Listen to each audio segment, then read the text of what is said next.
الرحمن الرحيم ومحمود حسين وضرب اللوجر النوجي سبورت دير نمد دير قبل كسا محمود كور السعودالك يدرين كاغا نديون مانتا نمد او meelaha ugu dheerahay ما شاء الله dareenkaygu aad iyo aad buu fiicay runtii waxa weeyaan taariikhaha maalmihii ugu fiicnaa socodka maalmaha jimcaha la socdo 18 February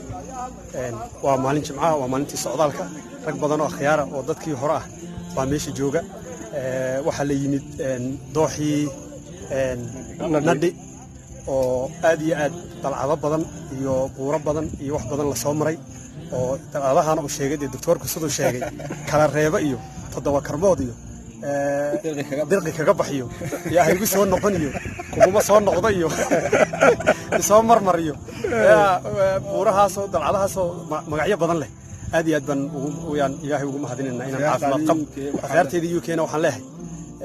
dhulkeena nimca fadhida oo ka weyn baraf male corona male xal male walwal male walaac male dhulkeena kaalay oo dhulkeena kaalay oo socodka sameeyo buuraha fuul oo wadankiina dib ugu soo noqdo wax qabto wadanku inagu ina sugaya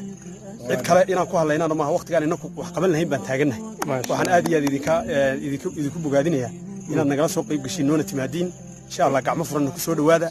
السلام عليكم ورحمة الله وبركاته ما شاء الله محمود انت انا تكبحين هل سؤال صح ما دام سبورتك هذا قوم بدن ولا هي حق بديد حق صعد انت بدن maxaad kala dadka soo jeedin bulshada waxaan soo jeedin lahaa sportigu waxa weeyaan waa caafimaadka nolosha waxaan xasuustaa 30 sano ka hor inaan socodka hadda maanta la sameeyay sameyn jiray waxaan idin leeyahay runtii sportiga hal ogaado socodka hal ogaado cuntada badan hal iska dhimo sportigana hal laga shaqeeyo sportiguna aad iyo aad u fiican aad iyo aad u fiican waxaan waqtiga ku soo gaadhay waa sportigu aad iyo aad waxa weeyaan u bogaadinaya cid walba socodka waliba ka soo qayb gashay aniguna waxaan hadda kadib ballan ku qaadaya inaan mar walba ka soo qayb galayo insha Allah billahi aad baad u mahadsantahay Maxamuud Xuseen